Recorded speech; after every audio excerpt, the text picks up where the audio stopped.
Thank you very much.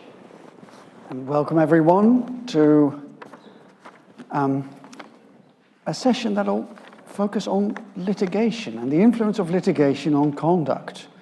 Climate change has been already identified as a systemic risk.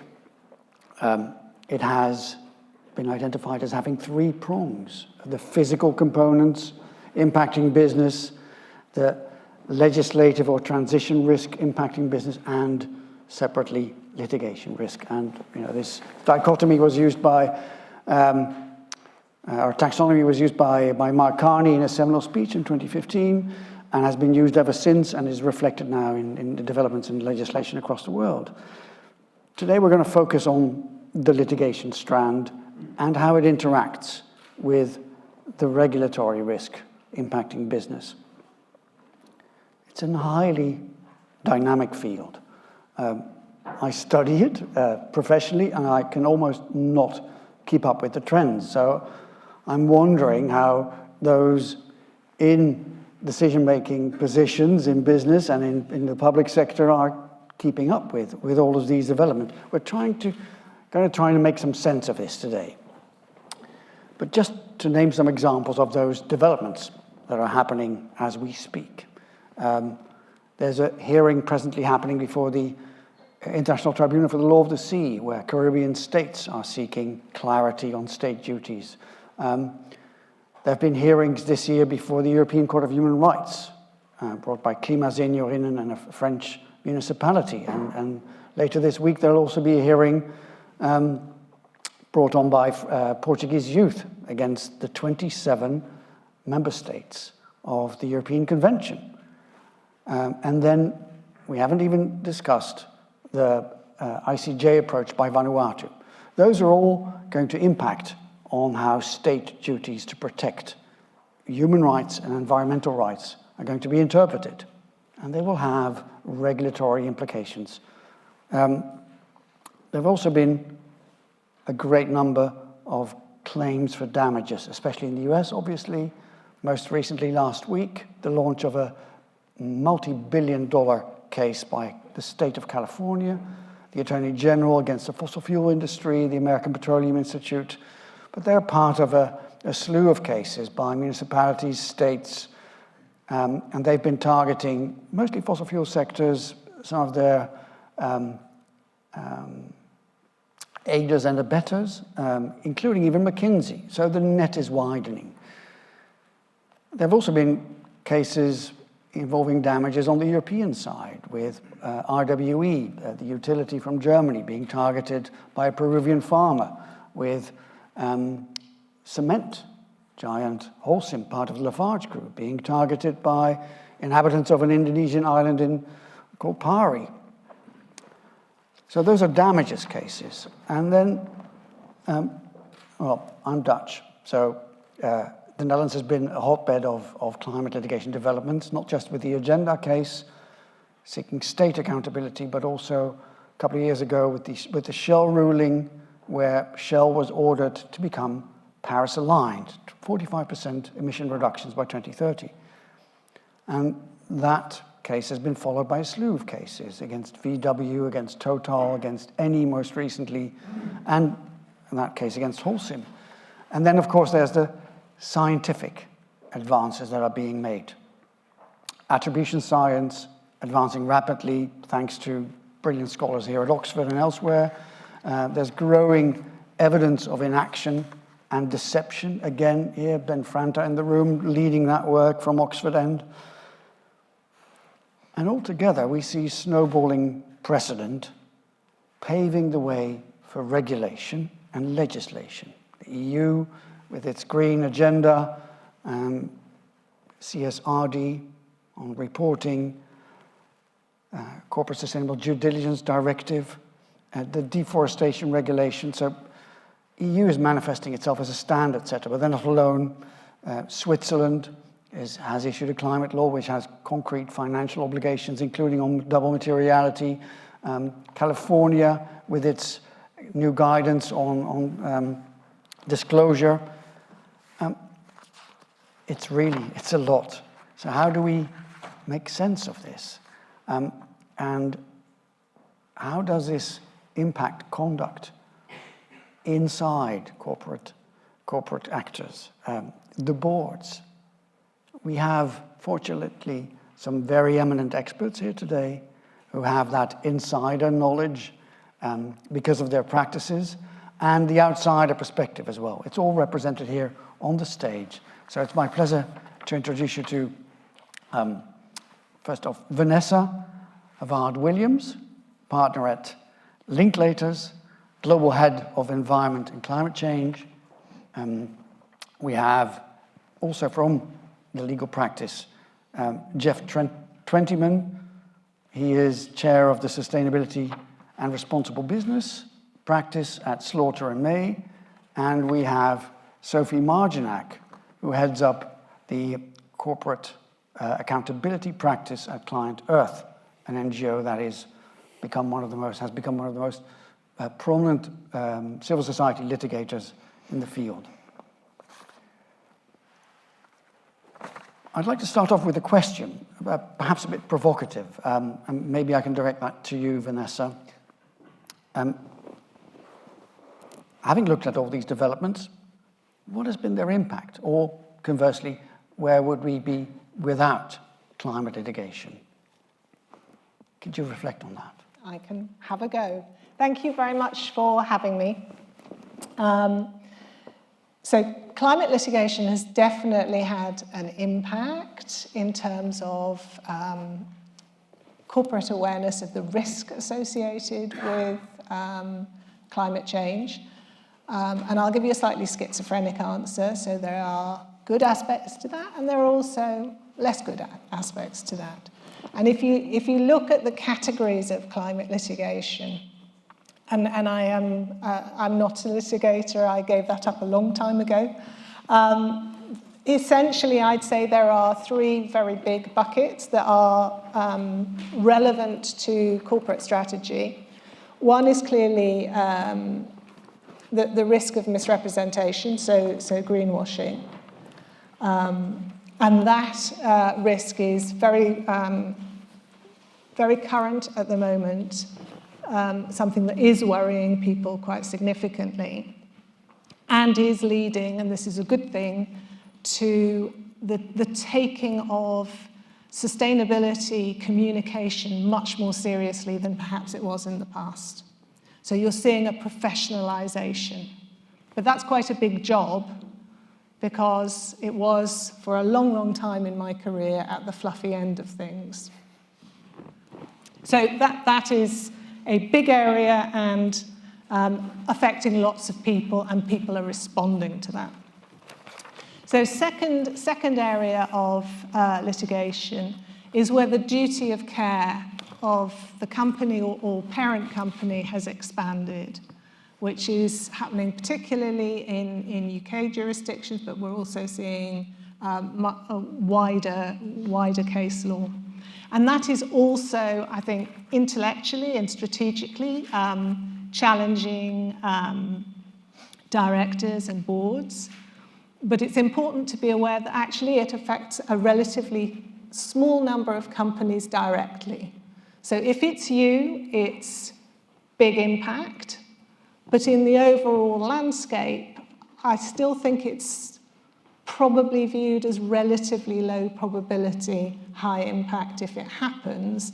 And there are some sectors who are more affected than others. And then the other area that is very live and has an indirect effect is all the public law challenges. And that might be at a project level, or it might be at a much wider level. So when we saw the German Constitutional Court challenge, that had a big impact in terms of German companies looking and thinking, gosh, we're going to have to integrate tighter, more ambitious emission reduction limits at country level into our strategies. So those are the three areas. There have been some cases around fiduciary duties. Those attract interest. I don't think that they are resonating that much at the moment. So all of that is leading to a greater engagement. I have to say, I think the opportunity is outweighing by some distance as a driver, the risk area as a worry. Now, the bad stuff, if you are in the eye of the storm and you are being dinged from all sides on an issue, I think there is a risk that the organisation sort of gets into its bunker and feels very got at. And that can be unhelpful in terms of finding the strategy to step outside of that big conflict. Sometimes it's innate because it's inherent in the sector, but it's not necessarily so. So that can be an issue. And then the other area that I do worry about a lot is if there is an increase in litigation and there is a perception on the part of business that the attack is unfair, then I think it becomes more challenging to see opportunities to work collaboratively at a point where I think probably more collaboration between civil society and business and financial institutions is becoming necessary. Thanks. Two sides. Jeff, can I ask you about some of the counter trends that have emerged in the US, where we see anti-ESG pushback mostly from the Republican side, even some attorneys general taking on cases against these regulatory efforts, alleging it's in violation of competition law, for instance. Does that hold water? I don't think so, no. The law doesn't prevent collaboration. I mean, the law prevents anti-competitive collaboration. And the vast majority of collaborative initiatives have actually been unaffected by the noise around a few high-profile targets. And if you look at those which continue unaffected by those political attempts in the US, most of them are carrying on unaffected by it. I mean, we've seen some people leave things. I think, to be a little bit provocative, you have to ask about the motives of those who've left and whether some of it is a smokescreen for not wanting to deal with difficult commitments given at a time without due thought. The one thing that I think is real is the procedural burden of the allegation. And it is true that financial institutions and other institutions in the US, but the spillover is beyond the borders of the US as well for global groups. It's an enormous undertaking to demonstrate to plaintiff counsel that actually what is going on is entirely legitimate. So there can be no substance to the complaint, and yet there is a chilling effect on collaboration as a result of the procedural burden of having to deal with the complaint. So I do think that is a legitimate concern. But, let's be clear, I think, our media make much more of this than the reality. It is very high profile, but its incidence is more limited than you think it is. Thank you. I think that's helpful. Sophie, we see regulators increasingly becoming concerned at all various levels, from financial regulators and consumer regulators up to central banks. They see this business risk, the three-pronged business risk, as a systemic risk. How do you see those efforts impacting what we discussed earlier, the risk of greenwashing and deception? What do you see happening there? So I think it's clear that there has been an incredible increase in climate change litigation, particularly over the past few years. The shift has just been exponential. And, litigation is part of a healthy, functioning democracy. It exists to help to enforce the law, and it can play a regulatory role. We know that regulators are under-enforced, and public interest litigation does help to enforce legal norms and principles. It also tends to come about where there is a regulatory failure.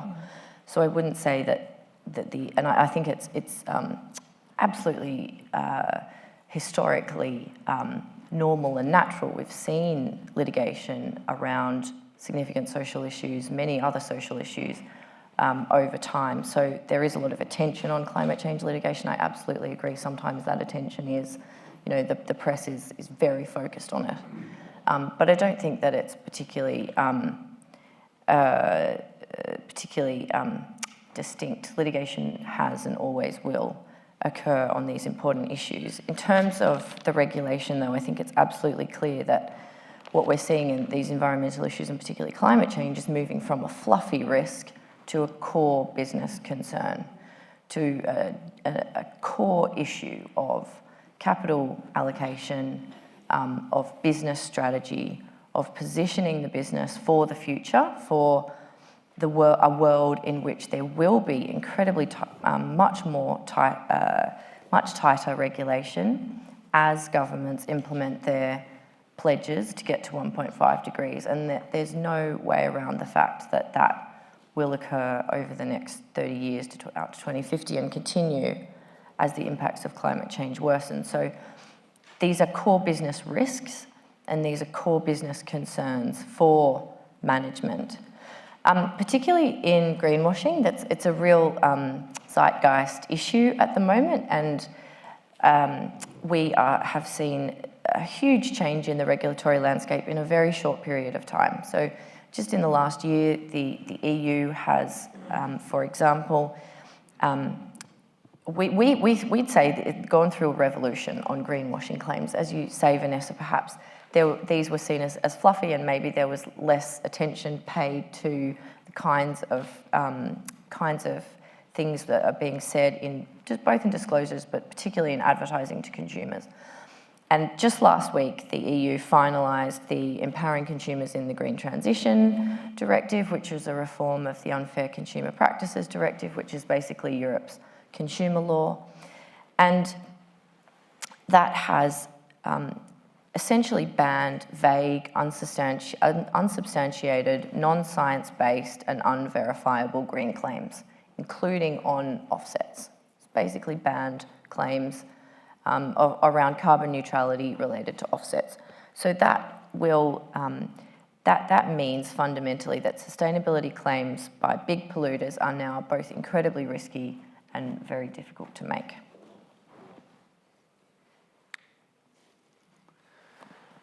Will that be sufficient, do you think? So, This is just about the disclosure and the monitoring of false claims. But aren't we also seeing a trend towards more substantive conduct change being required both by courts and by legislators? yeah, absolutely. So the greenwashing piece, consumer law, is a huge piece of the puzzle and a real area of risk currently, as Vanessa said. But of course, there is also increasing legislation and regulation that requires substantive efforts to mitigate the impacts that the company has on the environment. And we're seeing this particularly in the Corporate Sustainability Due Diligence Directive, which will mandate transition plans for large entities operating in Europe.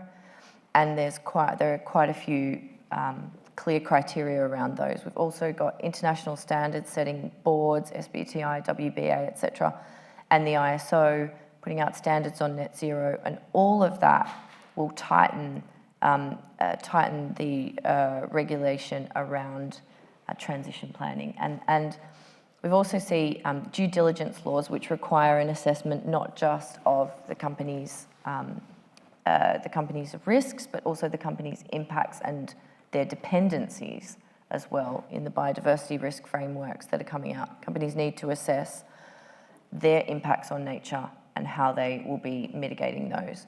So I think there is a real shift from just seeing due diligence as being a procedural duty to actually they're being required to be substantive and demonstrable outcomes as a result of those due diligence processes.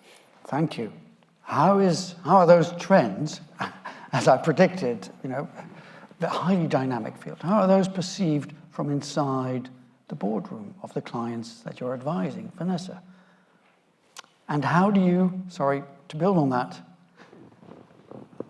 how do you support them in making those necessary changes in terms of governance and whatnot?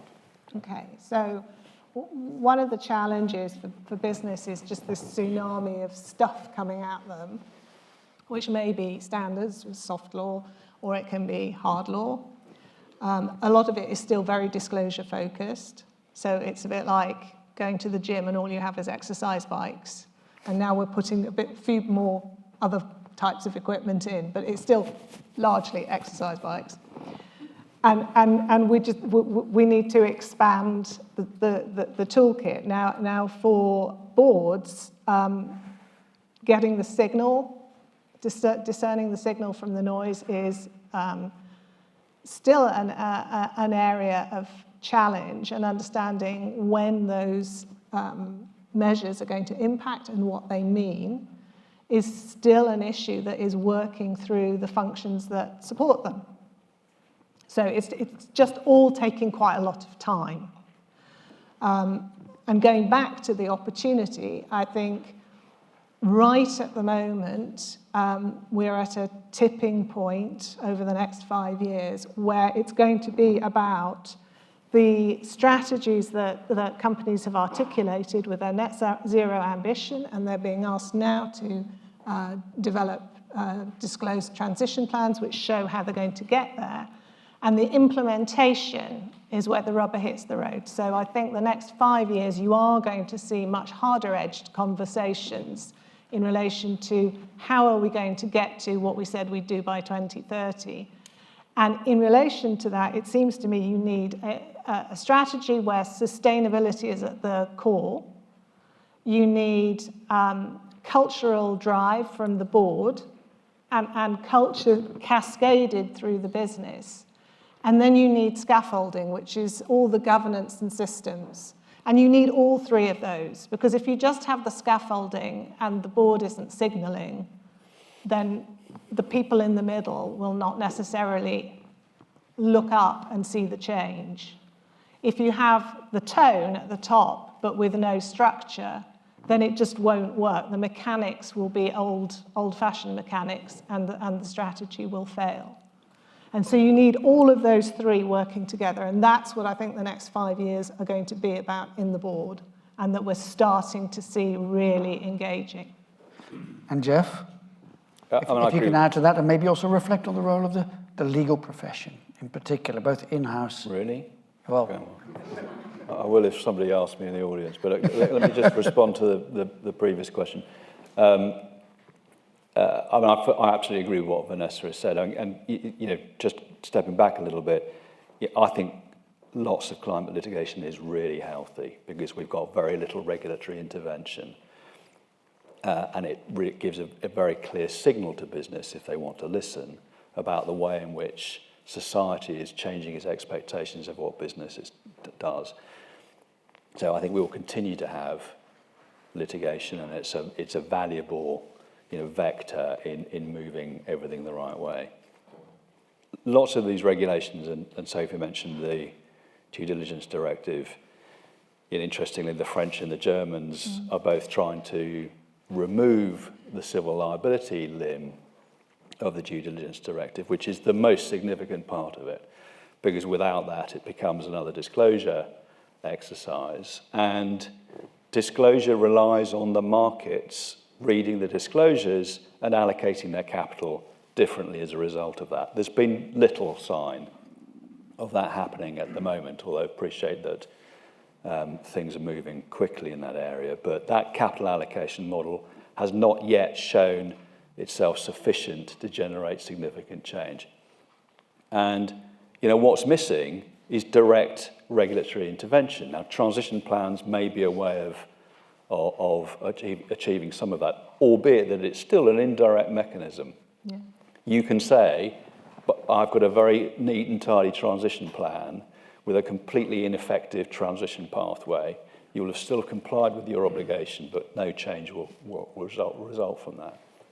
So there's no connection at the moment between a state's NDC, its international climate obligation, so to speak.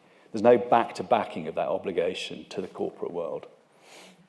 And that's a significant missing piece of the armoury.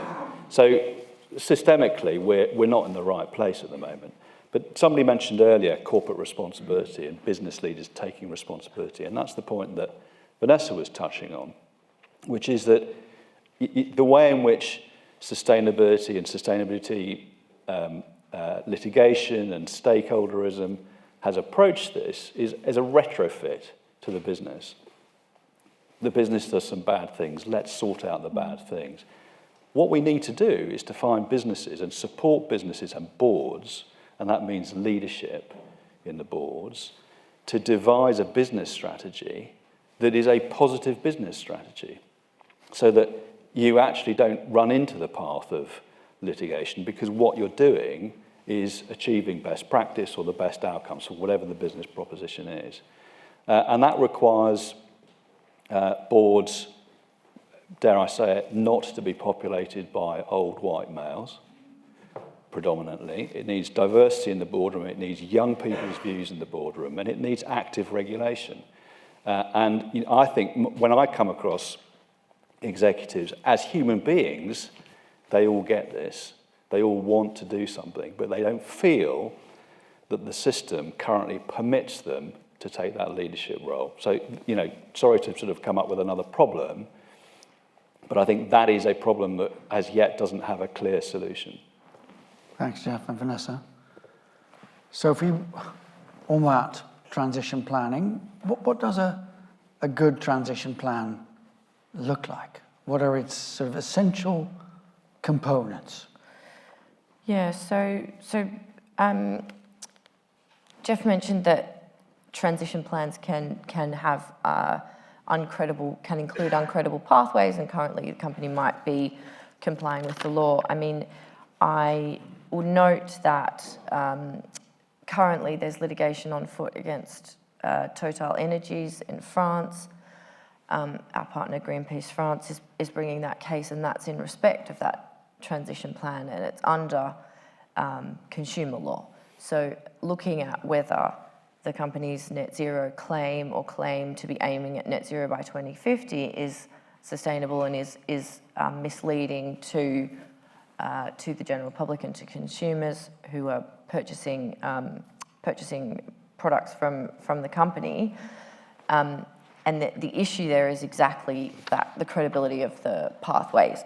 And in that case, it's really interesting because, in fact, the criminal prosecutor in France has taken up that case. So there's now a criminal investigation in respect of greenwashing of a net zero plan.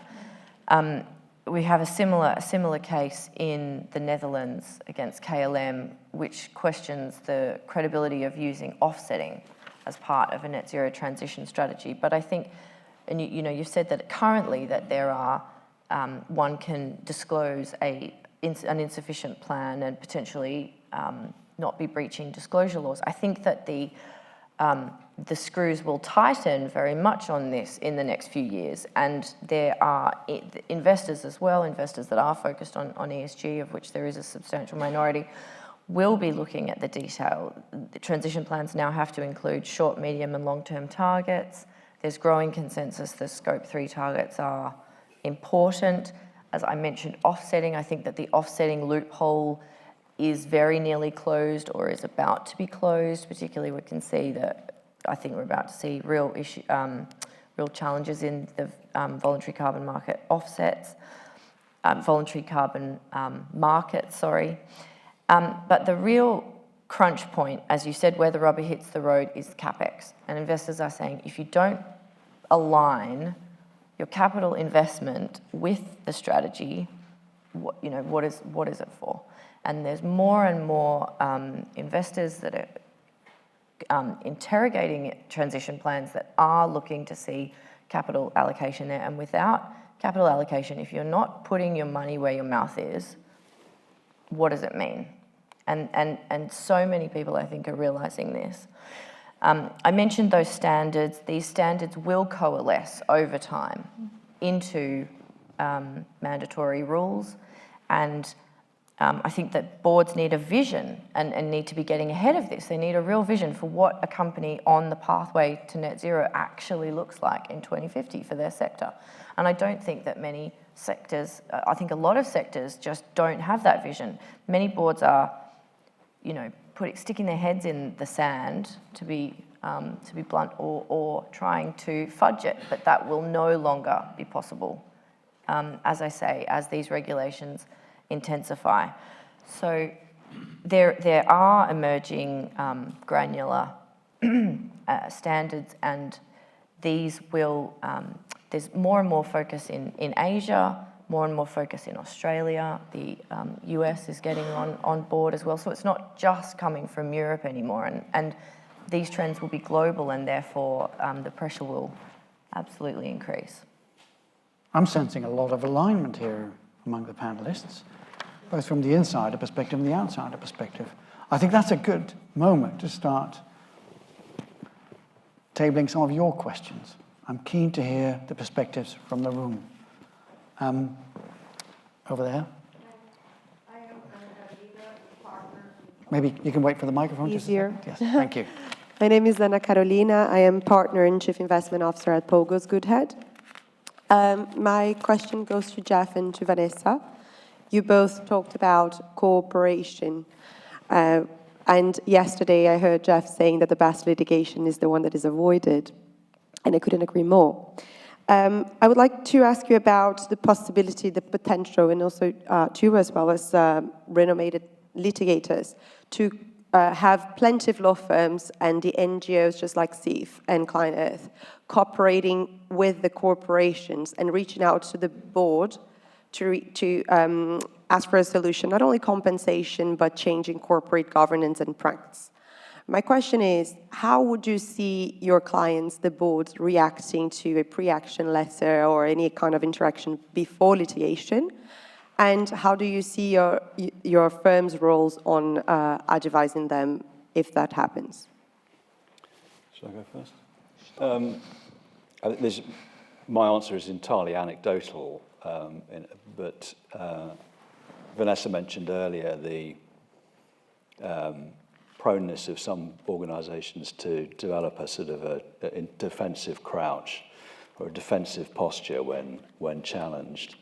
And there is a prevailing orthodoxy in many businesses, and part of that prevailing orthodoxy is that if an NGO challenges them, they're wrong and we're right. And I think we've got to try and move beyond that. And have a dialogue. One of the big signals that climate litigation is giving is a frustration, almost a despair, with the lack of regulatory action, which is forcing change or the speed of change. And it's not as if this is going to go away. People aren't going to suddenly think, we can't be bothered with any of this anymore. So businesses need to look at this as their reality, that the pressure is going to continue to come. It's only a question of when that change, of course, will be necessary, not if. And therefore, the intelligent thing to do is to engage with that sort of dialogue, see what common ground there is. Usually, there's an enormous amount of common ground. Usually, people are aligned about what the objective is, even if the means of getting there give rise to difference of views. So I personally think that would be a very healthy development. But do I see any signs of it? Not at all, no. So I'm going to take it a slightly different way. I agree with Jeff that by the time you get a letter before action, nothing's going to happen that's constructive, or it's unlikely for an appreciable time. I would really like to see more engagement by corporates and by NGOs with each other, and to find ways in which, and I know there is some already, I'm not saying there isn't, but more. And I regularly say to clients, well, what's your stakeholder map? What are your relationships with NGOs who criticize you? And they are really quite timid about reaching out and having a conversation. So we need to get over both sides thinking the other side is scary or bad. I mean, we just need to get over that because we don't have the time to faff about with it. And I think there are opportunities to work really constructively together. I'm going to give a plug to the Transition Plan Task Force, which is announcing its sector-neutral framework on the 9th. Please all read it. It's a really good framework for a transition plan. Both of Vanessa and I have had the pleasure of reading it already, so I do recommend it to you. That has been a forum where we have had standard setters, NGOs, corporates, financial institutions, government, all in the room and having some, quite challenging conversations. So there are ways to do this. We just need to do it a lot more and stop being so scared of each other or slightly stiff with each other. Sophie, dialogue? Yeah, absolutely. I mean, we do lots of it. And, we don't just litigate, but I just think litigation gets all of the attention. We're doing amazing things in Asia. We are, absolutely. The dialogue is absolutely necessary. I think that, and there are many civil society groups, including Client Earth, that are involved in all of those conversations and driving that forward. Can I challenge you a bit, Vanessa, on that? That litigation cannot drive positive conduct. I really like the campaign that Milieudefensie, or Friends of the Earth Netherlands, has launched on the back of the Shell ruling, where they sent letters before action, to the 29 next biggest emitters in the Netherlands, including Exxon, including ABP, the pension fund, including ING Bank, including a fertilizer, including Tata Steel, asking for their Paris-aligned transition plans and cautioning them that these would be externally scrutinized, independently scrutinized. The company started to produce them and started to set targets and started to make really credible proposals, at least some of them. The caution was given by Milieudefensie that the laggards could or would face litigation. They were very clear that we're not going to litigate all 30 of them, but those at the bottom did face risk of litigation. And it led to a flurry of responses. Companies were tumbling over each other, with Stellantis and Tata Steel making really strong commitments. Albert Heijn, the Dutch daughter of Ahold, the supermarket chain, they went, what do you call that? They opened up their methodology for supply chain validation. So some really interesting dynamics. And they wrote to the government saying, in launching your climate plans, can you please only make those companies that have credible Paris-aligned business plans eligible for subsidies? Again, a highly reasonable demand. And it's been well received. Accountants and auditors have also said, we will start assessing these plans. So I think there are ways in which litigation can really drive that conduct. So look, I think that's a fair challenge. And I should make clear, I think it's where you're very close to litigation that I think relationships tend to break down. I think earlier engagement, particularly if there's a sense of that you will get a reasonable hearing, can be constructive. So just to be clear. So thanks for that question. I have here from Our Excellency, the Minister of Environment from Chile. This is really just a comment. I just remembered, this is 2 or 3 days ago in The Guardian. This is Cristiana Figueres. Exclude fossil fuel firms from COP28 if they only want to obstruct. My patience has run out, she says.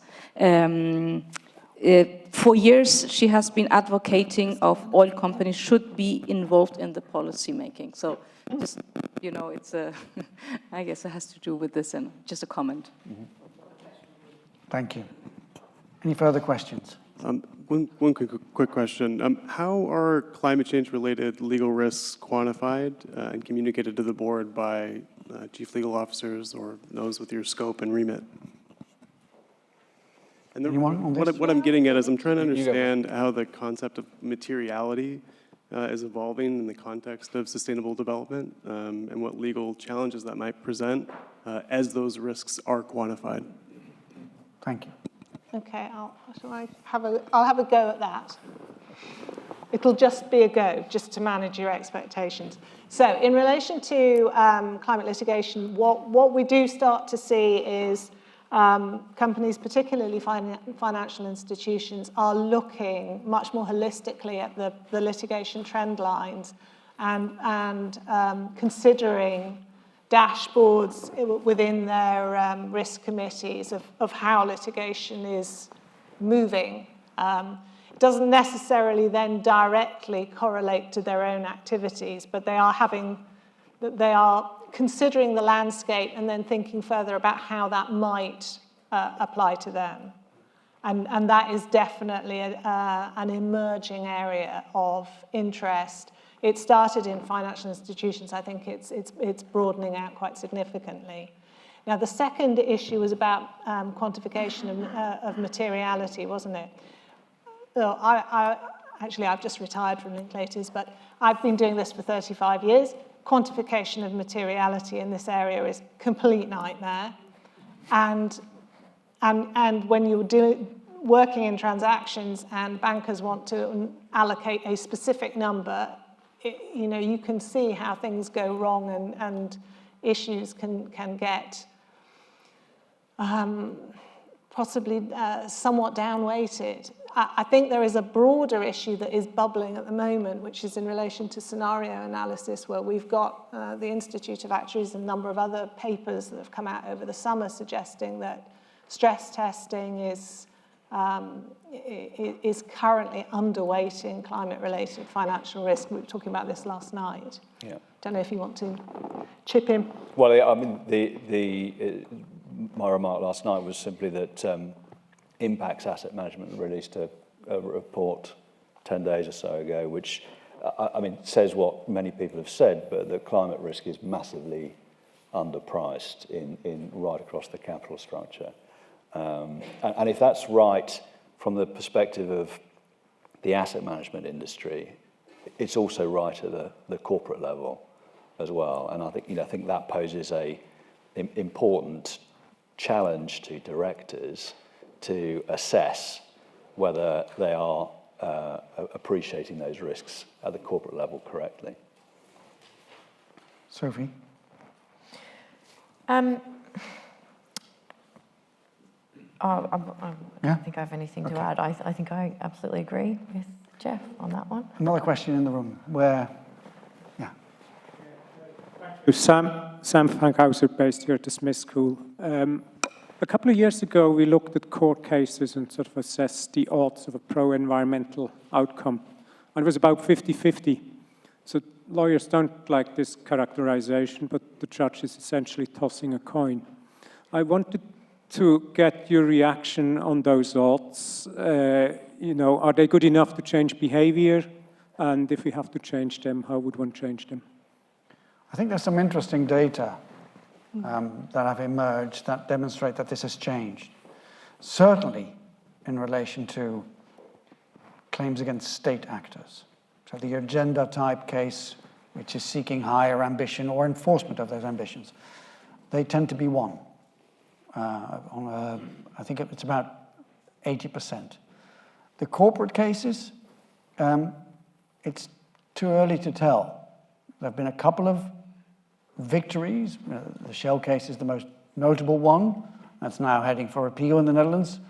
So it remains to be seen whether that holds up, but if I read the scholars in the Netherlands, they're confident that it's likely to be held up. So I think those odds are quite favorable. But I think we'd be wrong to just look at litigation as the value they deliver on a case-by-case basis. I think it's much, much broader.